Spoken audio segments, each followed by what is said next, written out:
ne serait-ce qu'une minute ou bien 2 minutes pour que je puisse clore le sujet avec soit Israël ou soit avec toi-même, fils du Très-Haut. Et ensuite, je vais demander à partir. Je suis monté, vous m'avez accueilli poliment. Je ne veux pas comme ça disparaître sans même dire au revoir. C'est pourquoi depuis, vous voyez que je suis encore sur le panel. Donc, s'il vous plaît, est-ce que vous m'accordez encore ces 1 minute ou 2 minutes pour pouvoir parler et puis descendre, s'il vous plaît? Vas-y, on t'écoute. Voilà. Donc, le frère Israël, vous voyez que je vous ai demandé d'envoyer le test de Corinthiens, là où Paul dit que lorsque quelqu'un donne sa fille en mariage, sa fille qui a atteint l'âge de la nubilité, et qu'il donne cette fille-là en mariage, il n'a pas commis de péché. À vous, Israël, je vous ai posé la question de savoir, est-ce que si moi, aujourd'hui, moi je viens, je prends la Bible, j'ouvre, je lis et que je dis que, ok, comme Paul même a donné l'autorisation aujourd'hui sur l'inspiration divine de Dieu, donc moi je décide de soi-même marier une fille de 9 ans. Je demande d'abord, on me dit que oui, elle a 9 ans ou bien elle a 10 ans, elle vient de voir se menstruer, donc je demande à la marier. Ou bien moi-même je suis chez moi et que je vois mon enfant qui a atteint 9 ans ou bien qui a 10 ans et qu'elle vient d'atteindre l'âge nubile et que je décide de la donner en mariage. Est-ce que cela est un péché? Bon, le frère Israël a parlé beaucoup jusqu'à ce qu'on m'arrache la parole, mais il n'a pas répondu à la question. Je peux te répondre. Cool, je peux te répondre. Vas-y, professeur, vas-y, professeur, vas-y. Professeur, vas-y. Oui, merci, fils du Tao. Cool. D'abord, tu poses une question et toi-même, tu définis ce que c'est que l'âge nubile. C'est-à-dire, tu te fixes un âge que tu donnes à l'âge nubile dont Paul est en train de parler et tu prends ça pour poser la question. En fait, c'est à ça que nous, on veut vous... Non, tu as parlé tout à l'heure. J'ai demandé, ainsi. Au fait, l'âge nubile, moi, d'après ma définition... Non, mais tu as parlé tout à l'heure, non? Oui, j'ai demandé, c'est pourquoi j'ai demandé si jamais elle atteint cet âge-là et qu'automatiquement, elle a... et puis cet âge-là, toi, tu définis ça à quel âge? Toi, tu positionnes cet âge-là à quel âge? 9 ans, 10 ans, 11 ans. C'est un péché, tu es un pédophile. Tu es un pédophile. Donc, attends. Fils de Très-Haut, à 9 ans, on ne dit pas... la nubilité, c'est quoi? L'âge nubile, déjà, c'est quoi? C'est quel âge? Selon vous, l'âge nubile, c'est quel âge? Regarde, l'âge nubile... Écoute, je te donne la définition de la nubilité. On dit la nubilité désigne l'état d'une personne en âge de se marier. Voici la définition de la nubilité. Oui, je viens te lire dans le dictionnaire, c'est pas moi. C'est pas ma définition, je te relis encore. La nubilité désigne l'état d'une personne en âge de se marier. Maintenant, ma question, est-ce que Paul t'a donné l'âge de se marier? Non, il n'a pas donné l'âge. Il t'a pas donné, très bien, attends, non, d'abord, bien, attends. Il t'a pas donné, maintenant, lorsque Paul te donne une instruction et qu'il t'a pas donné l'âge, qu'est-ce que toi tu dois faire? Je regarde l'âge approprié. Moi, je regarde l'âge approprié. Très bien. Et tu vas regarder ça avec quoi? Avec quoi tu vas regarder? Ma conscience, bien sûr. Avec ton cerveau. Bon, maintenant, je te pose la question. Avec ta conscience, là, une enfant de 9 ans, on peut la marier? Pourquoi? Attends, quand tu dis une enfant de 9 ans... Non, je te pose la question. Réponds-moi. Tu as répondu à 2 questions directes. Pourquoi là, tu veux faire un discours? Avec ta conscience et ton cerveau, là. Est-ce qu'un enfant de 9 ans... Non, le respect. Attends, je vais aller avec Cool. On est sur un raisonnement. Ne viens pas. Cool a dit que, premièrement, Paul lui a dit l'âge nubile. On a lu la définition de l'âge nubile. On dit c'est l'état d'une personne qui est en âge de se marier. Je lui ai demandé est-ce que Paul lui a indiqué un âge. Il dit non. J'ai dit bon, vu que Paul n'a pas indiqué un âge, comment lui il va faire pour déterminer l'âge? Il dit il va utiliser son cerveau et sa conscience personnelle. Il ne va plus utiliser un livre. Il va utiliser son cerveau et sa conscience. Maintenant, moi, je veux savoir ce qu'il y a dans la conscience de Cool pour savoir si j'ai affaire à un pédophile, comme professeur a dit, ou bien si j'ai affaire à quelqu'un d'autre. Maintenant, je te demande, Koulibaly, toi, dans ta conscience, puisque là, maintenant, on a affaire maintenant à ta conscience et ton cerveau. On n'a plus affaire à un livre. Dans ta conscience et dans ton cerveau, là, est-ce qu'à 9 ans, on doit donner une enfant en mariage? C'est ce que j'ai répondu, j'ai dit, pourquoi on ne pourrait pas donner une enfant de 9 ans? Réponds-moi, on est avec ta conscience et ton cerveau. Je ne demande pas pourquoi. Je demande ton avis sur la base de ta conscience et ton cerveau. C'est oui ou c'est non? Non, toi, tu ne peux pas rentrer dans ma tête pour répondre. C'est moi maintenant, Mais je suis en train de donner... Attends, cool, on est sur un raisonnement.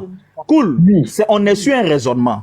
C'est toi-même, Koulibaly, qui a dit que tu vas te fier maintenant à ta conscience et à ton cerveau. Tu viens de le dire il n'y a pas 5 minutes, frère. Je l'assume. Je suis d'accord Merci. avec- Maintenant, je veux savoir maintenant, puisque tu vas te fier à ta conscience et à ton cerveau, je veux savoir, selon toi, ta conscience cool. Toi, ta conscience.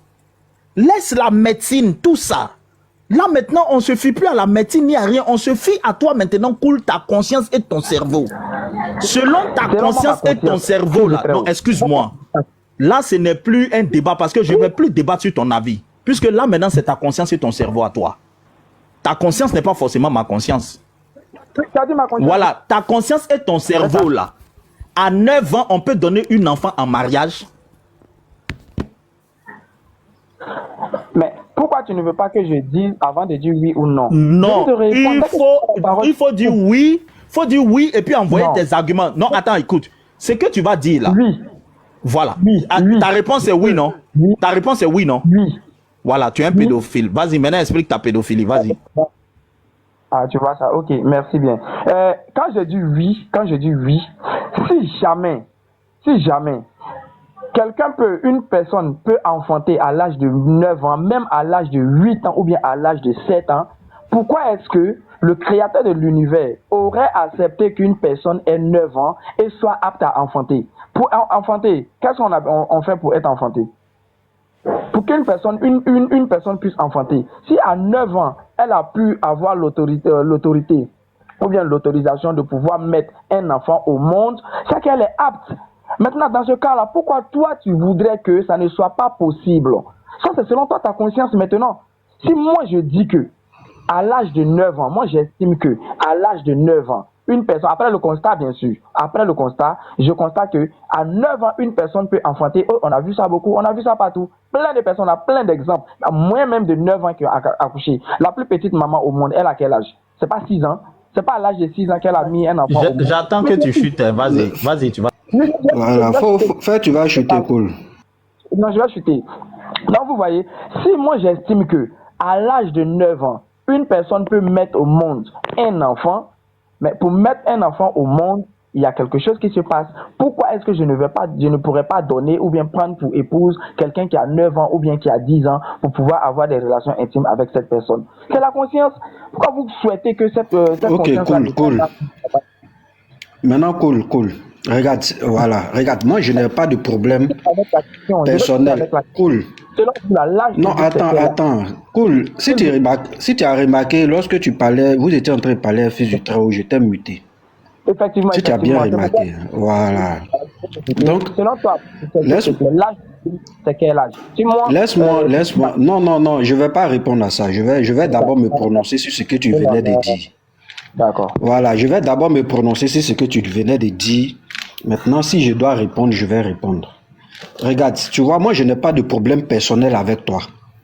Toi, ta conscience te permet de coucher avec une fille de 9 ans. Toi, ta conscience te permet de le faire.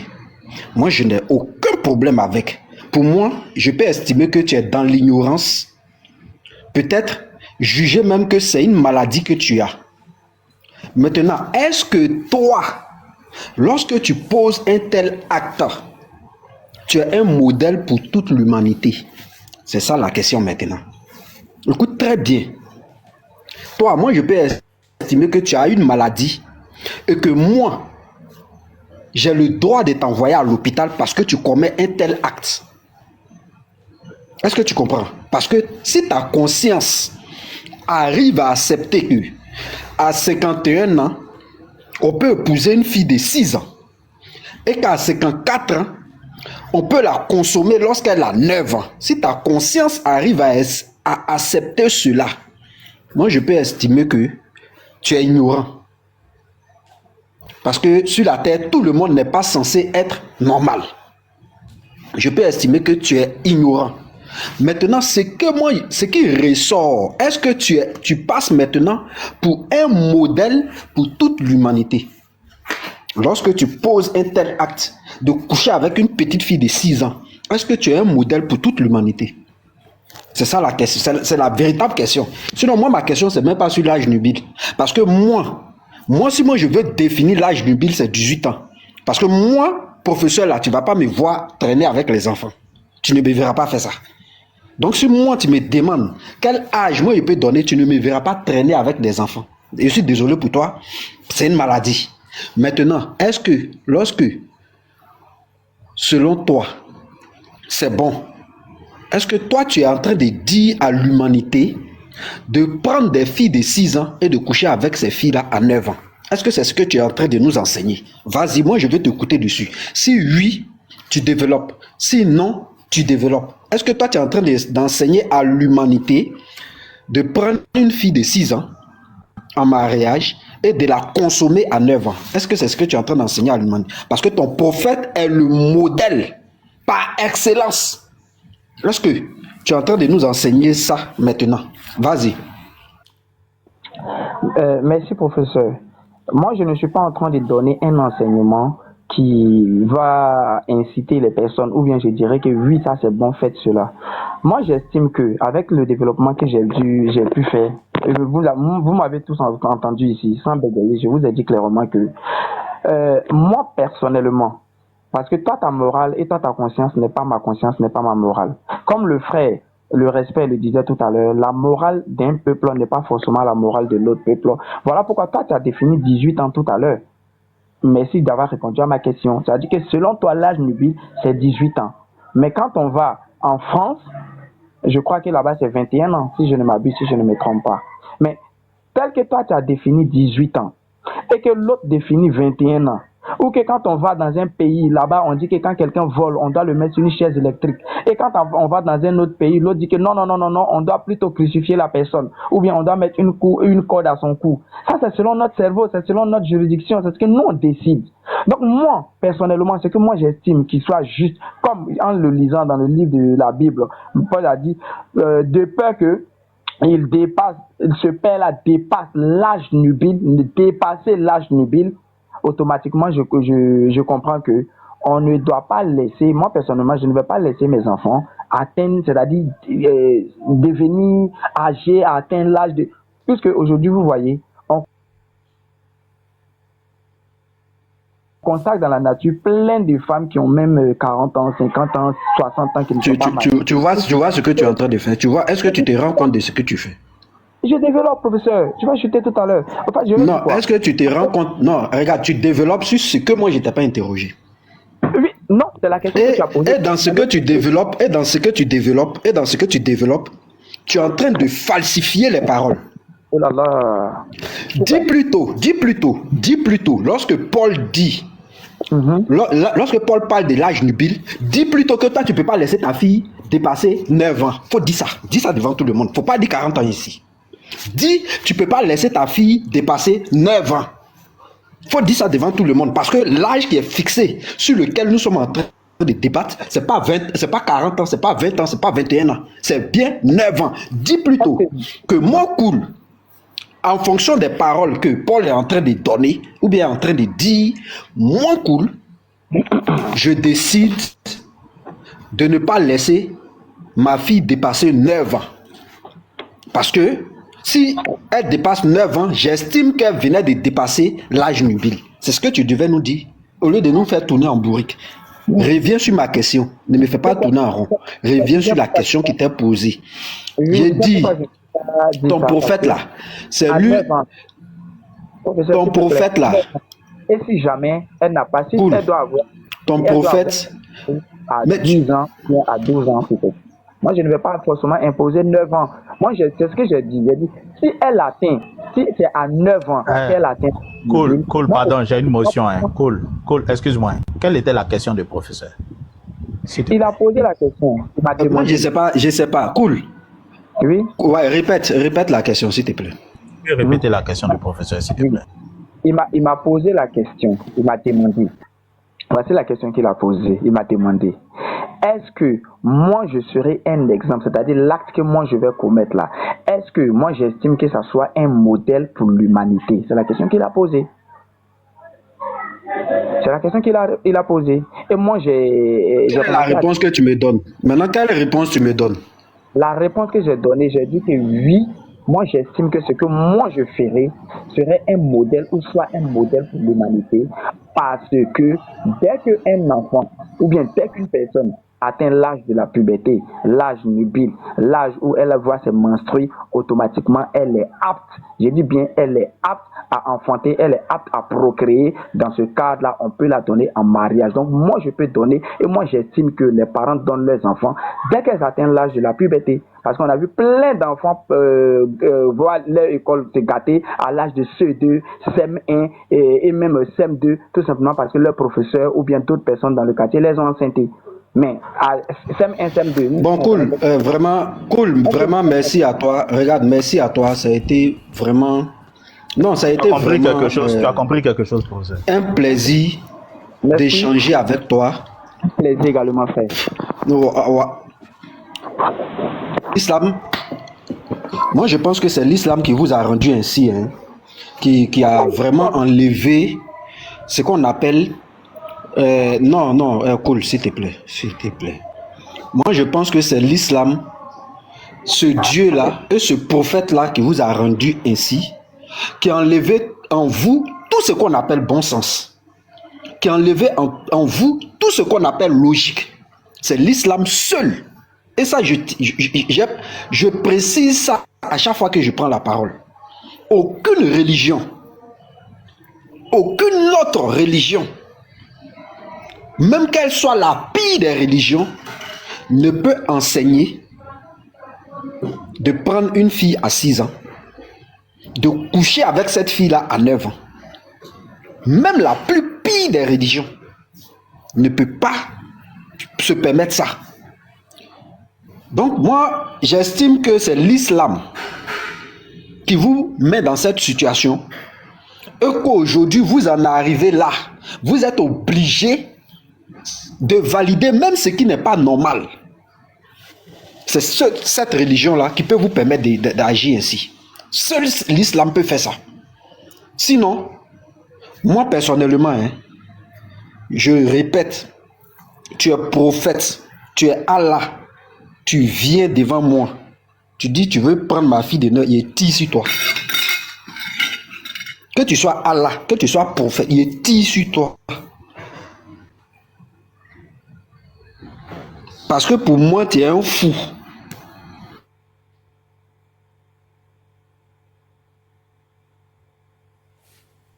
Marier les enfants jeunes. Parce que moi j'en connais plein qui se sont mariés très jeunes. Aucun père. Selon toi, ils ne sont pas... Aucun père sensé. Moi, je pense que vous êtes en islam. Vous n'avez pas... Attends, professeur, attends, je vais parler un peu. Cool. Oui, pasteur. Donc, tu es d'accord que ton prophète ait couché à 6 ans? Ça dit, toi, tu souffres. Tu mets ta fille au monde à 6 ans. Elle vient de 51 ans. Tu n'es pas normal. Attends, professeur. Professeur, tu bugs, hein? Il bug. Cool. Monsieur Mais cool. c'est bon, non? C'est bon? Attends, professeur, il faut en train de parler. Attends, il faut m'écouter aussi. Cool. Monsieur Cool, ouvre ton micro, s'il te plaît.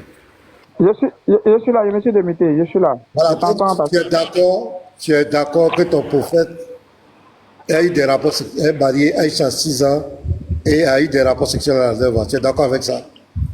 Oui, je l'ai dit, frère, je l'ai dit, pasteur Mina. J'ai dit, si nous tous le disent, c'est que c'est avéré automatiquement. Une fille de 9 ans, c'est un enfant ou bien c'est pas un enfant?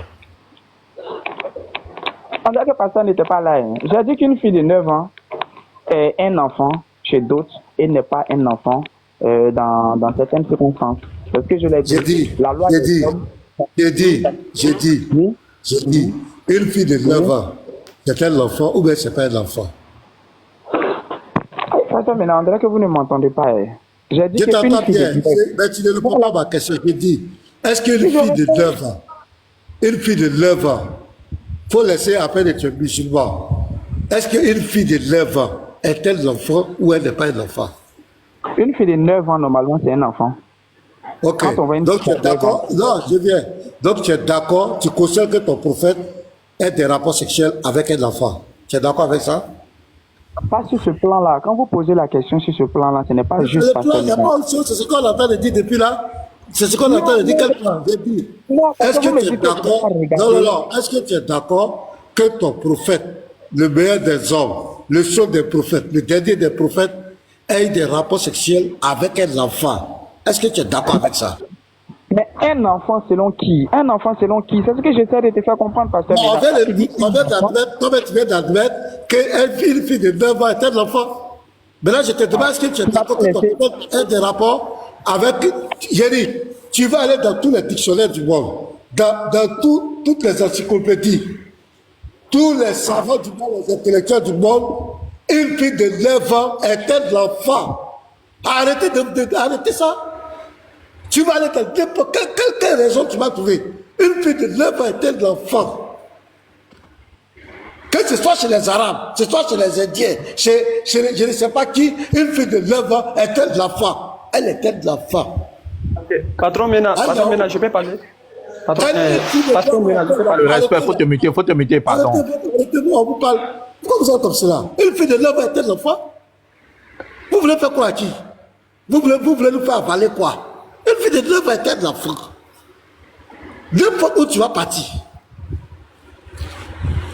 Faut taper partout, tout moteur de recherche.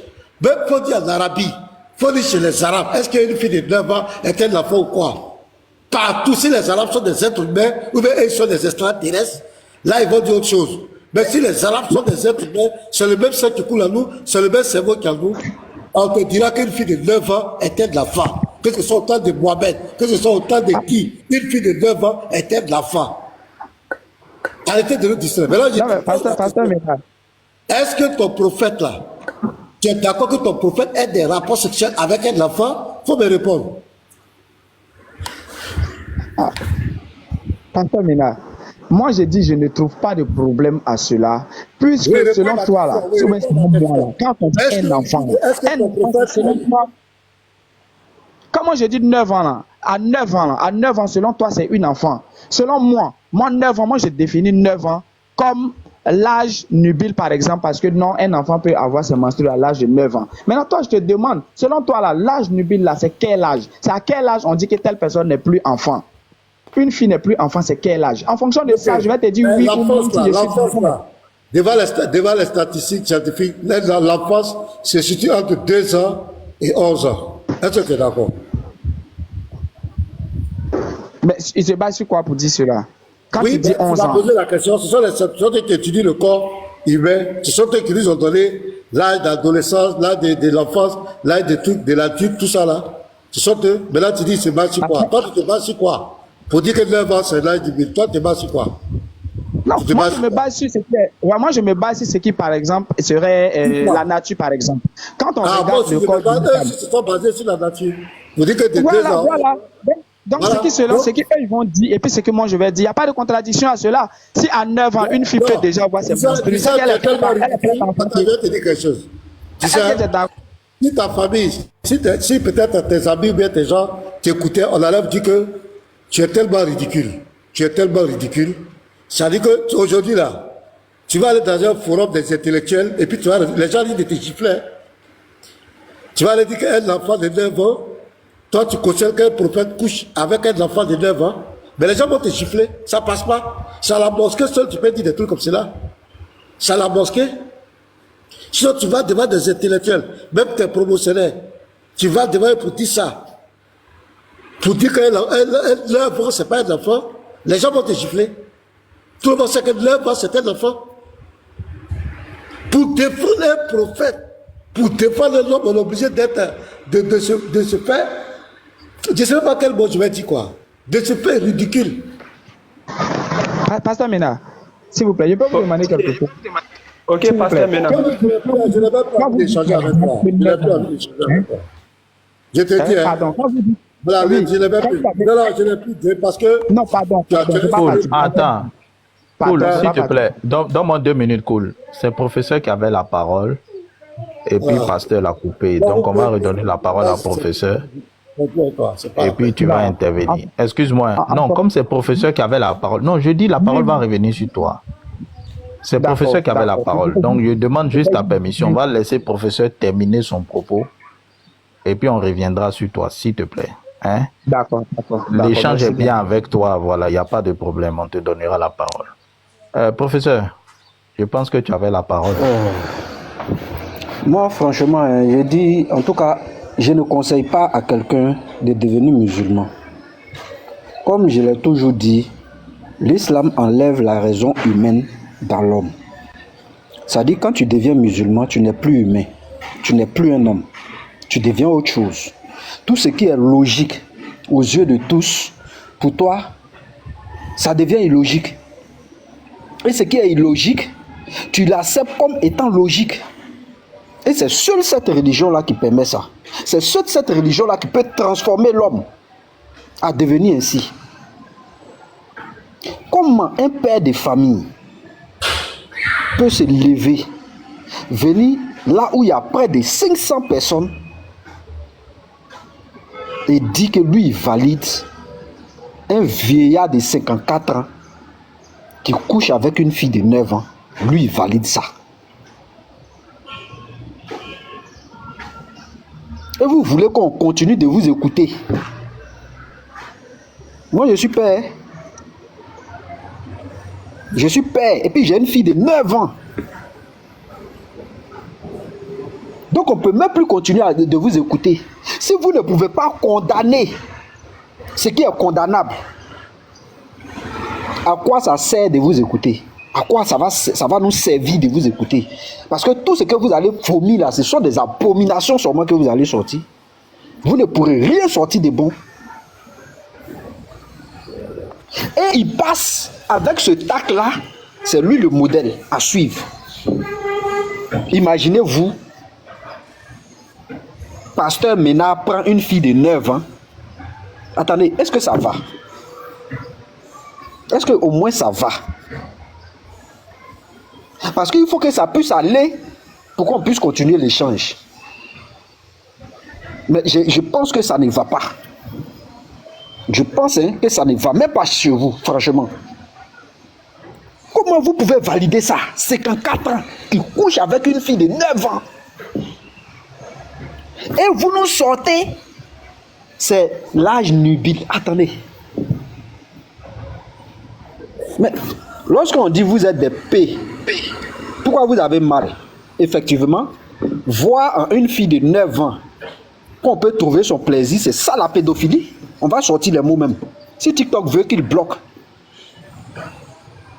en tant qu'un vieillard, voir qu'une fille de 9 ans a des rondeurs, voir ça en une fille de 9 ans, pendant que l'humanité condamne ce tac-là, c'est ça, tu es un pédophile. Et ça, c'est même pas à cacher. Vous êtes tous des pédophiles. Tous ceux qui valident ça, vous êtes des pédophiles. Et on doit éloigner les petites filles de vous. Parce que vous êtes dangereux. Parce que toi, Cool qui est là, tu es capable de coucher avec une fille de 9 ans. Vu ton raisonnement. Parce que toi... Il faut lui poser la question, est-ce qu'il est marié? Oui, à la fin, on va lui demander ça. Je vais lui demander ça lorsque je vais finir. Ouais, donc Cool. Toi, présentement, tu n'as pas encore 50 ans. Mais présentement, où tu es là, est-ce que tu peux coucher avec une fille de 9 ans? Toi, il faut nous dire directement que toi, voilà, tu peux coucher avec une fille de 9 ans. Vas-y. Voilà, ça c'est très bien. Je vais le mettre en grand. Il dit, je vais le mettre en grand. Là, je sais que la réponse va commencer. Ouais, c'est vrai que je n'ai pas encore 54 ans, mais j'ai déjà l'âge adulte. J'ai mon goût et j'ai mes préférences. 9 ans ou 10 ans, bon, ça ne fait pas pour le moment partie de mes préférences. Donc, moi, à 9 ans, je ne peux pas, voilà. Pourquoi? Pourquoi tu ne prends pas? Mais ça ne fait pas partie de mes goûts. Comme par exemple mes frères. Il y a des frères parmi moi qui ont marié 2, 3, voire 4 femmes. Mais moi, pour le moment, je n'ai seulement qu'en tête de marier une seule femme. Maintenant, si tu as le désir de marier une deuxième femme, attends, Cool. Oui. Ton prophète l'a fait. Il est l'excellent modèle. En tant effectivement. Si ton prophète l'a fait, attends, comme toi, si ton prophète l'a fait et que tu cautionnes ce que ton prophète a fait, tu es en train de défendre ça. Tu es en train de battre. C'est pour cautionner. Attends, on va pas parler en même temps. C'est pas, tu attends de cautionner ça, c'est que blague de ton prophète. Maintenant, on te demande, toi, qui suis Mohamed, est-ce que toi aussi tu peux marier une fille de Dieu, tu peux coucher avec une fille de 9 ans? Faut le répondre. Je peux le faire. Arrête de dire préférence. Je peux le faire. Pasteur Ménard, je peux le faire. Oui, Pasteur Ménard. J'ai dit je peux le faire. Tu sais pourquoi j'ai dit je peux le faire? Regarde par exemple. Attends, tu peux faire quoi? Cool, j'ai pas bien saisi. Huile. Bonjour. Non, la Bon. question qu'il a. Bonjour, attends, je fais descendre. Attends, je fais descendre huile. Comme il ne veut pas se muter, je le fais descendre. Voilà, soit tu te mutes, soit je te descends. Mais tu viens trouver des gens en train d'échanger et tu dis bonjour. Il faut qu'on arrête ce qu'on est en train de dire. Ne faites pas ça vous aussi.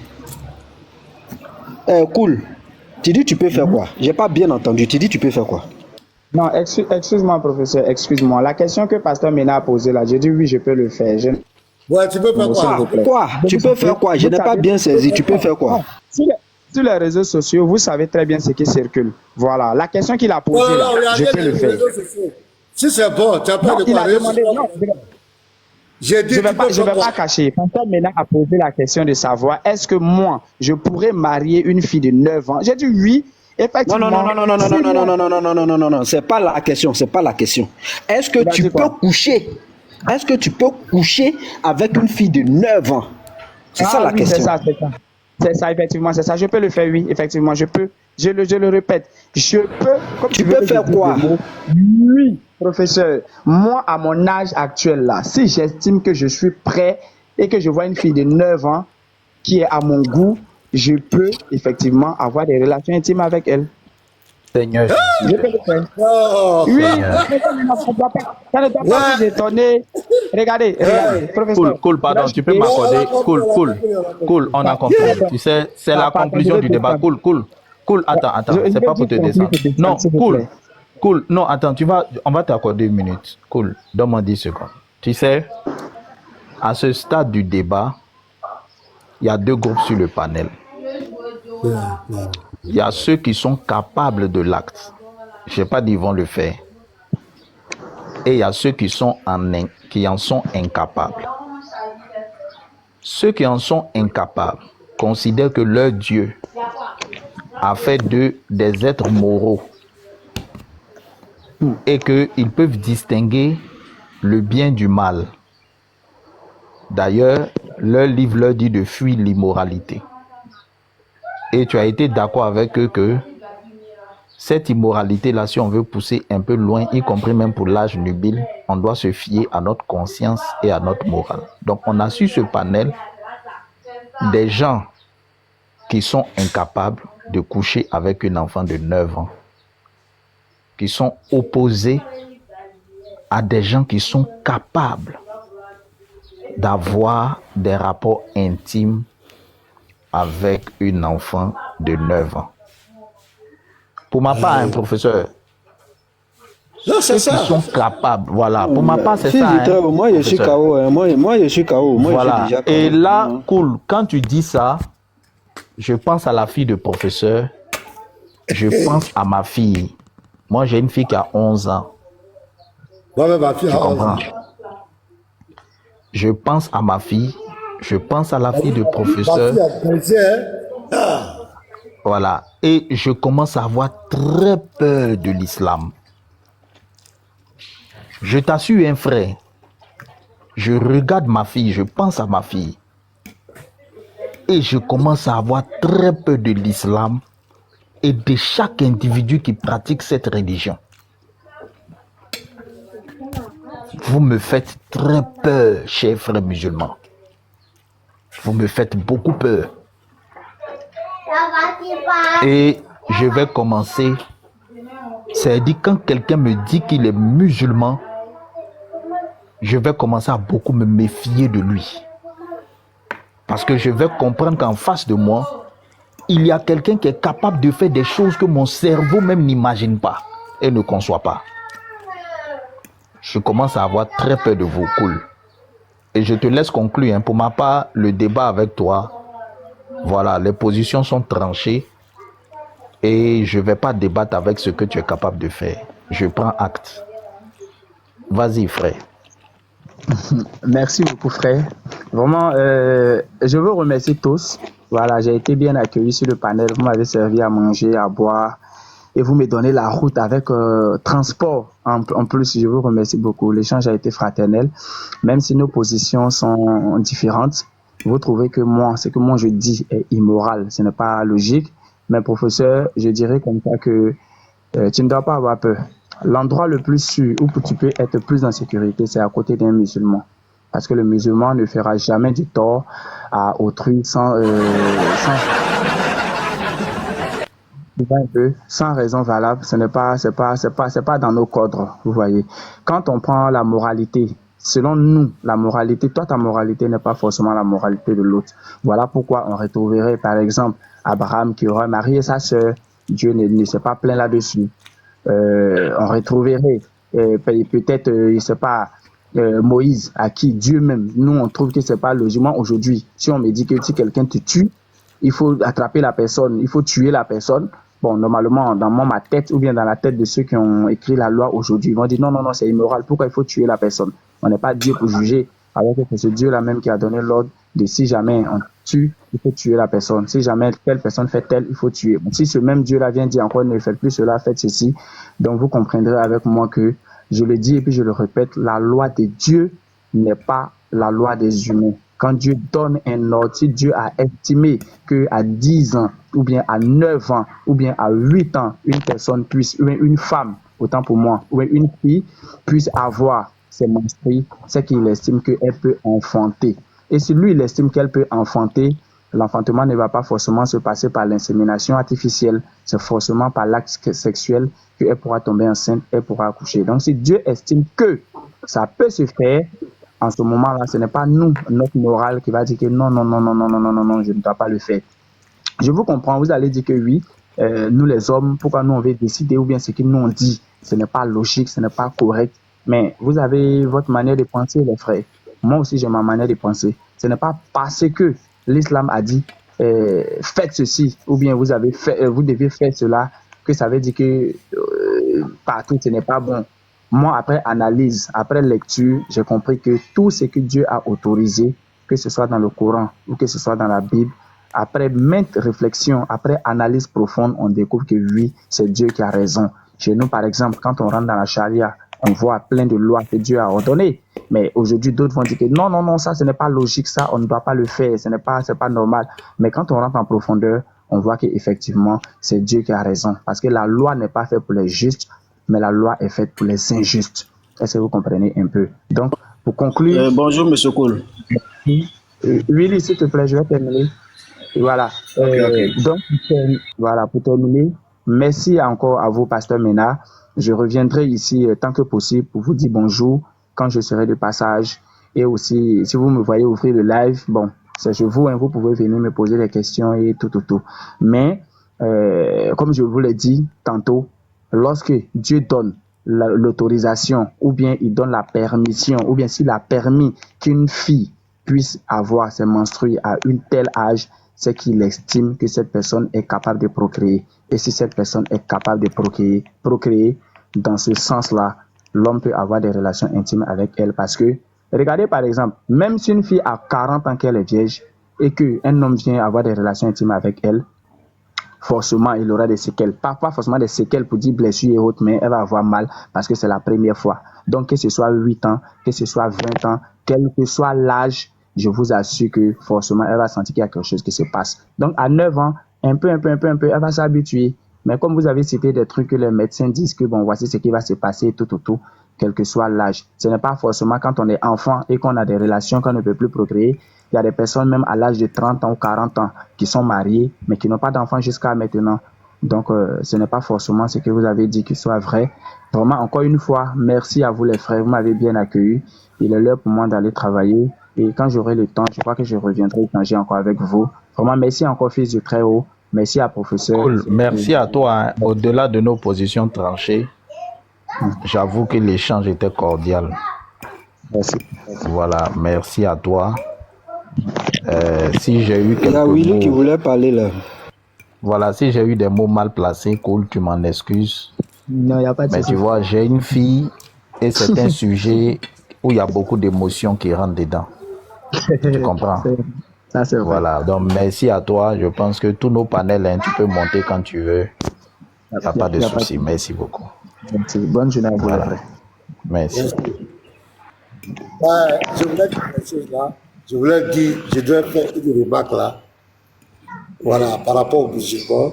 Vous avez remarqué que quand nous discutons avec eux, que nous faisons sortir des actes immoraux, où nous critiquons l'islam, la barbarie, les lois. Les musulmans, si vous avez remarqué, ils vont prendre les textes de l'Ancien Testament. Si vous avez remarqué, ils vont prendre les textes de l'Ancien Testament et ils viennent présenter. Alors que le musulman, d'abord, il dit que le Dieu de l'Ancien Testament, le Dieu d'Israël, pour eux, c'est Allah. Et si vous avez remarqué, lorsqu'on fait sortir les actes immoraux de l'islam, là, ce n'est plus Allah. Ça devient un autre Dieu. Ça devient un autre Dieu. Mais quand il s'agit de prendre Genèse 17, 20, les autres promesses, là, c'est le même Dieu. Mais lorsqu'on montre la laideur de l'islam, ils vont notamment citer Abraham. Ils disent que nous, on condamne l'acte de leur prophète, mais Abraham a marié sa sœur. Voilà.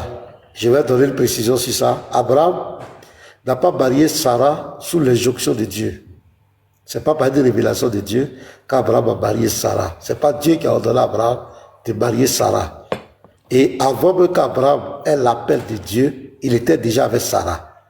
Quand vous lisez Genèse 11, le verset 26 et suite, vous allez voir que Abraham était déjà marié à Sarah. C'est Genèse 12 que Dieu va l'appeler. Donc c'est pas Dieu qui a inspiré à Abraham de marier Sarah. Mais leur prophète, quand il lit Sahih Bukhari 7012, il a vu en songe, on lui a montré Aïcha en songe. Qui lui a montré?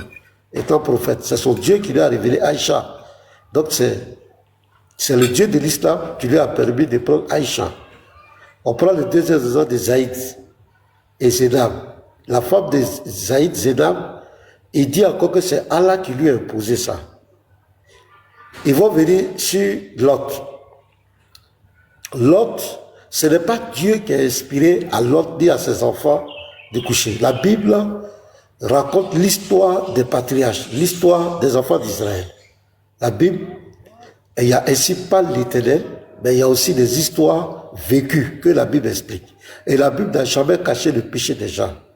Mais le musulman, dans son ignorance, quand il va voir, par exemple, David qui a tué Uri, qui a pris sa femme, ce n'est pas Dieu qui lui a demandé de faire ça. Mais la Bible explique. La Bible, comme c'est un livre de vérité, c'est pourquoi la Bible n'est pas un livre falsifié. Parce qu'il y a certains, ils n'ont rien caché. Si Abraham a menti, la Bible a dit Abraham a menti. Si Noé a bu du vin, il était sous, la Bible n'a pas caché. C'est la preuve que la Bible n'est pas falsifiée. Sinon, les gens l'ont levé tout ça, l'histoire de l'ordre, les trucs, ils allaient lever. Mais c'est pour le souci de la vérité qu'ils ont mis tous ces trucs. Mais le musulman, qu'est-ce qu'il fait? Quand vous présentez, par exemple, l'acte de leur prophète, ils vont aller prendre des histoires dans la Bible. Ils vont prendre des histoires dans la Bible. Quand tu présentes l'histoire comme une raison de barbarie qui s'est imposée par la guerre, ils vont aller prendre des histoires dans la Bible où les enfants d'Israël étaient à la reconquête de la terre. Parce que Dieu avait promis à Abraham que sa descendance allait occuper Canaan. Et lorsqu'ils sont allés en Égypte, pendant les 400 ans, 430 ans, il y a des peuples qui occupaient ces terres. Donc quand les enfants d'Israël sont sortis, venaient récupérer ces terres, ils ont eu la guerre avec Amalek, avec d'autres peuples qui voulaient les exterminer, qui voulaient faire disparaître. Quand vous regardez l'histoire de Esther, vous allez voir là-bas que Aman, c'était un descendant d'Amalek. Les Agadites, ils voulaient aussi exterminer les enfants d'Israël. Donc Dieu, pendant ce temps qui était un temps prudent, et c'était la guerre, c'était pas une guerre religieuse, c'était une guerre de reconquête. C'est comme si tu attaques la Côte d'Ivoire. La Côte d'Ivoire va se défendre. Donc Israël, c'est une nation qui devait se défendre. Donc ils vont les ramasser ces histoires-là. Voilà votre Dieu ici, votre Dieu dit ici, et il n'a qu'à faire la guerre, il n'a qu'à tuer Amalek, il n'a qu'à tuer les nourrissons. Oui, c'est un point temps prudent, c'est ce que les autres voulaient leur faire, que Dieu voulait Dieu dit aux enfants d'Israël de faire la même chose. C'est comme cela. Et c'était le temps, c'était la période. Mais on ne peut pas juger les chrétiens sur l'histoire des enfants d'Israël. C'est une histoire qui a été vécue. On prend certaines lois. Je vais prendre par exemple Lévitique. Lévitique 18. quand il prend l'histoire, Lévitique 18, voilà ce que l'Éternel dit. Je commence à partir du verset 5 et 6. Vous observerez mes lois et mes ordonnances. L'homme qui les mettra en pratique vivra par elles, je suis l'Éternel. Verset 6. L'un de vous ne s'approchera de sa parole pour découvrir sa dignité, je suis l'Éternel. Donc ici, ce verset montre clairement, que ce soit Lot, que ce soit Abraham, ce n'est pas Dieu qui leur a demandé de faire ça. Voilà le verset qui condamne. Voilà le verset, voilà l'Éternel qui parle ici, qui se prononce sur ça. On ne doit pas coucher avec ses propres parents. Voilà la loi de l'Éternel. Mais comment quelqu'un va venir prendre une histoire qui est passée de l'autre truc, dit que oui, voici dans votre Bible, c'est ça, oui, c'est écrit, mais ce n'est pas une ordonnance de l'Éternel. Ce n'est pas Dieu qui a ordonné à l'autre de faire ça. D'ailleurs, la descendance qui est sortie de ça, est-ce que Dieu a béni cette descendance? Verset 7, tu ne découvriras point la dignité de ton père. Donc vous comprenez que les savent que les filles opposées, ce n'est pas l'Éternel qui l'a inspiré. Voilà ce que l'Éternel dit. Dis la dignité de ta mère. C'est ta mère, tu ne découvriras point sa dignité. Verset 8, tu ne découvriras point la dignité de la femme de ton père. Il y a un autre, je ne sais pas, Ruben qui a couché avec, je ne sais pas, il y a un qui a couché avec sa belle-fille ou bien quoi. Le Seigneur défend ça. C'est la dignité de ton père. Tu ne découvriras point la dignité de ta sœur, fille de ton père.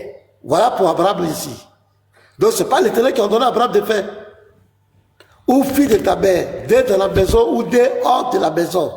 Tu ne découvriras pas la dignité de la fille de ton fils ou de la fille de ta fille, car c'est ta dignité. Tu ne découvriras pas la dignité de la fille de la femme de ton père. Dès de ton père, c'est ta sœur. Tu ne découvriras pas la dignité de la sœur de ton père, c'est la proche parente de ton père. Tu ne découvriras point la dignité de la sœur de ta mère, car c'est la proche parente. Ça veut dire Dieu est en train de condamner tous les actes immoraux. Tu ne découvriras point la dignité du frère de ton père. Tu ne t'approcheras point de sa femme, c'est ta tante. Tu ne découvriras point la dignité de ta belle-fille. C'est la femme de ton fils. C'est que Ruben a fait, mais c'est pas Ruben, mais qui a l'un des enfants de Jacob, il a fait là. Voilà ce qui est condamné ici. Ce n'est pas Dieu qui leur a demandé de faire ça. Ils vont prendre l'histoire d'Onan. Onan va, pour ne pas donner une postérité à son frère, quand il va faire les rapports sexuels, il enlève son sexe, il verse à bas. Ils disent que ouais, dans la Bible qui a donné la Oko. Alors que Dieu va tuer ce gars à cause de cet acte. Est-ce que ça va dans la tête de ces gens? Ils viennent encore sur les lois que Dieu a données aux enfants d'Israël. Ils prennent ces lois. Et ils veulent nous, ils oublient que le peuple d'Israël, je vais vous dire une chose. Bon, mais on a un docteur là qui va à une chose en Israël, souvent, je lui ai posé la question, le docteur Kouré. Il a dit, mais le peuple d'Israël a vraiment, avec tous les miracles que Dieu a fait, mais regardez comment il se comportait avec Dieu. Le docteur m'a dit, oui, c'est un constat. C'est un peuple qui était très, très, très incrédule. Il dit, vous les voyez là, ils sont plus durs que les musulmans, les juifs là. Et il dit, ils sont plus radicaux que les musulmans, ils sont plus durs. Vous les voyez là. Donc, arrivé à un moment donné, il fallait que Dieu tisse le ton. Par exemple, notamment, ce que Patron prend pour se promener, mais il ne va pas venir chez nous ici pour dire ça. Deutéronome 22, c'est pas Deutéronome 22, verset 28, où le violeur, quelqu'un qui viole une femme, Dieu lui dit que tu vas prendre une femme là. Mais il ne sait pas qu'avant d'Israël, la virginité était sacrée. Même les femmes vierges avaient un habit spécial qu'on leur coudait pour mettre la différence. C'était l'honneur qu'une femme qui allait se marier dans la virginité. Maintenant, toi, un bandit, tu viens coucher, tu viens violer cette femme, mais tu vas la prendre pour femme, qui l'a qu'à prendre? Ce que tu as gâté là, tu as réparé. C'était des lois dissuasives. Pour permettre aux gens d'être... C'est un peuple qui était au courant. Dieu même a dit à un moment donné qu'il allait les effacer même. C'est Moïse qui va intercéder. Le Seigneur n'avait pas d'eux. Il voulait même les exterminer. Donc il fallait mettre des lois pour les amener à avoir la crainte de Dieu. Vous allez voir, tout ce que quand Dieu met une loi, il dit, c'est pour que tu aies la crainte de l'Éternel. C'est pour que tu aies la crainte de l'Éternel. C'est pour que tu aies la crainte de l'Éternel. Parce que c'était un peuple qui était dur. Aucun dur. Mais est-ce qu'on peut appliquer ça aujourd'hui, nous, les chrétiens? Non, ça ne s'applique pas à nous. Le Seigneur même a dit que c'était l'alliance qu'il avait fait avec le Père, les enfants d'Israël avec le Père. Mais l'alliance qu'ils ont violée. Donc il fait une nouvelle alliance. Donc Dieu avait porté le costume de juge. Et pour être pour tu fais le mal, on te punit. C'était le costume de juge. Mais maintenant, avec Jésus-Christ, il porte le costume de l'agneau. L'agneau qui vient avec la grâce. Avec la grâce. Donc nous les chrétiens, nous sommes sur la législation de la grâce. C'est pourquoi ce qui s'est passé, par exemple, ces lois que vous citez, est-ce que les chrétiens appliquent ça? Les chrétiens n'appliquent pas. Ce n'est pas notre législation. Voilà. Matthieu 5, le verset 17. Voilà. Matthieu 5, verset 17. Ne croyez pas que je sois venu abolir la loi ou les prophètes. Je suis venu non pour abolir, mais pour accomplir. Ils disent, voilà, vous dites qu'on ne peut plus appliquer ça. Mais Jésus dit que la loi là, il n'est pas venu abolir, mais il est venu à... Comment Jésus va accomplir la loi? Ben, il dit qu'il est venu pour les accomplir. Comment il va les accomplir? Il va les accomplir dans Matthieu 22, verset 36 à 40. Voilà. Matthieu 22. Matthieu 22, verset 36 à 40. Voilà ce que Jésus dit ici. Mais, quel est le plus grand commandement de la loi? On lui pose la question. Jésus lui répondit, tu aimeras le Seigneur ton Dieu de tout ton cœur, de toute ton âme et de toute ta pensée. Quand vous allez voir les 10 commandements de la loi, vous allez voir, tu n'auras point d'autre Dieu devant ma face, tu ne te fabriqueras pas, tant. Vous voyez, ça c'est la loi entre Dieu et les hommes. Mais là, la deuxième partie, tu ne convoiteras point, tu ne tueras point. Donc Jésus vient accomplir. Il va nous dire ça ici. Il dit, tu aimeras l'Éternel ton Dieu de tout ton cœur, de toute ta âme et de toute ta pensée. Si j'aime Dieu, je ne peux pas désobéir à sa parole. Si j'aime Dieu, je vais faire ce qu'il me demande. Si j'aime Dieu, je ne vais pas l'associer à une autre divinité quelconque. Deuxième. Maintenant, le verset, il dit, c'est le premier et le plus grand commandement. Donc, il est en train de montrer comment il a accompli la loi. Et voici le second qui est le sabbat. Tu aimeras ton prochain comme toi-même. De ces deux commandements dépendent toute la loi et les prophètes. Jésus a accompli la loi par l'amour maintenant. Par l'amour. Aimer Dieu et aimer son prochain. Si j'aime Dieu, j'accomplis toute la loi de Dieu. Je ne peux pas désobéir à sa parole. Donc, c'est la loi de l'amour. Jésus vient accomplir toute la loi par l'amour. Par l'amour. Mais il y a plus de un pour un, dent pour dent. Lui-même, dans Matthieu 5, regardez. Dans Matthieu 5, je suis un petit peu rire comme un cancre. Ça, c'est pas grave. C'est toi qui me cites là. Vous vous incitez maintenant. Vous êtes tellement... Matthieu 5 là, regardez. Il va supprimer le talion. Voilà, il va supprimer le talion. Matthieu 5, verset 38. Vous avez appris qu'il a été dit un pour un et dent pour dent. C'est pas ça? Jésus va abolir ça. Mais moi, je vous le dis, de ne pas résister aux méchants. Si quelqu'un te frappe sur la joue droite, présente-lui aussi l'autre. Ici, c'est le pardon maintenant. Le un pour un, dent pour dent, c'était lorsque quelqu'un vole, on devait le lapider. Quelqu'un qui fait un truc, on doit le mettre à mort. Celui qui désobéit, on devait... C'était le un pour un, dent pour dent. Et c'est pourquoi Jésus va le manifester. La femme qui a été surprise en flagrant délit d'adultère. Jésus va manifester la miséricorde pour montrer aux gens que la législation sur laquelle nous sommes, c'est la législation de la grâce. Donc, si un musulman veut juger vraiment le chrétien de façon honnête, c'est pas la peine d'aller prendre les tests le contexte des enfants d'Israël pour venir juger un chrétien. Non. Juge-nous avec les enseignements de Jésus. Voilà. Et en plus, pour finir là, ils disent que le Coran est venu pour prévaloir. C'est-à-dire le Coran est le parachèvement de toutes les religions. Ça veut dire quoi? Je prends l'exemple de l'iPhone. Il y a les iPhones ont évolué. Les iPhone 11, iPhone 12, iPhone 13, iPhone 14, iPhone 15, iPhone 16. Je ne sais pas si il y a 16. Mais c'est pas combien là. Voilà, ceux qui ont l'iPhone. Maintenant, toi tu es iPhone 16. Ça veut dire que tu as la perfection des iPhone 11, 12, 13. Maintenant, quand on critique iPhone 16, est-ce que iPhone 7 doit faire référence encore à iPhone 11? Parce que vous dites que le Coran est venu prévaloir. Le Coran, le livre, c'est la dernière révélation qui est venue parfaire tout. L'islam est venu parfaire tout. Maintenant, pourquoi quand on vous critique là, vous venez encore dans la Bible?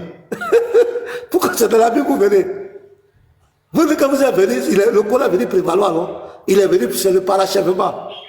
Maintenant, quand on critique votre prophète qui est le son des prophètes. On dit qu'il a pris Aïcha à 6 ans. Pourquoi vous partez parler d'Abraham?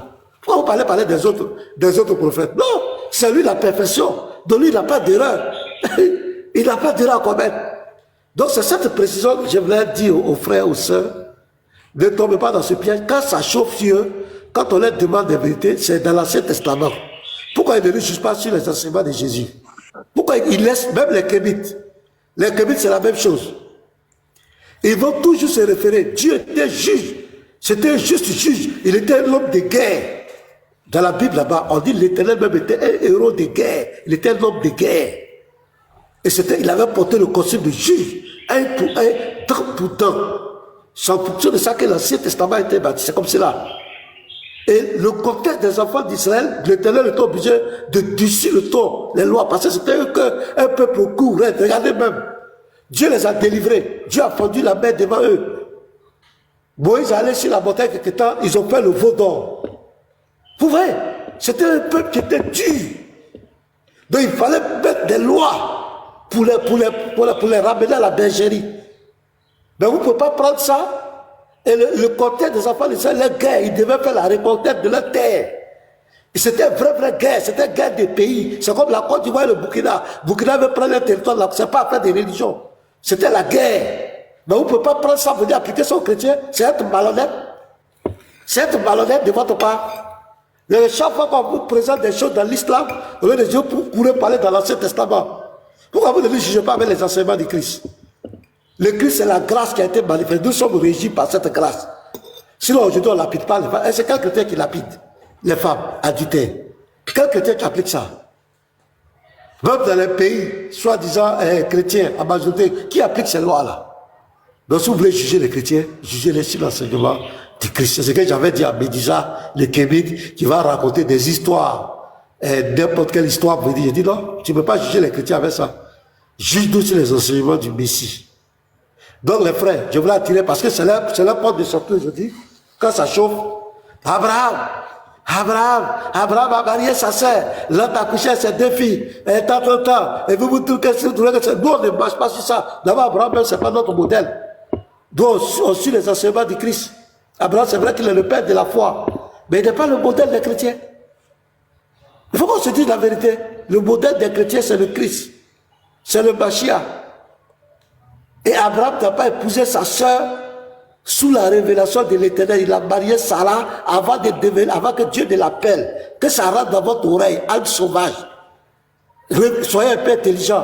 L'autre là, il n'a pas commis cet acte sous la bénédiction, sous l'inspiration de Dieu. Parce que l'Éternel, vous lisez Lévitique 18, vous allez voir que Dieu interdit tout ça. On ne doit pas marier sa sœur, on ne doit pas coucher avec son porte-parent, on ne doit pas coucher avec ses enfants, avec son père. Donc ce n'est pas Dieu qui a révélé ça.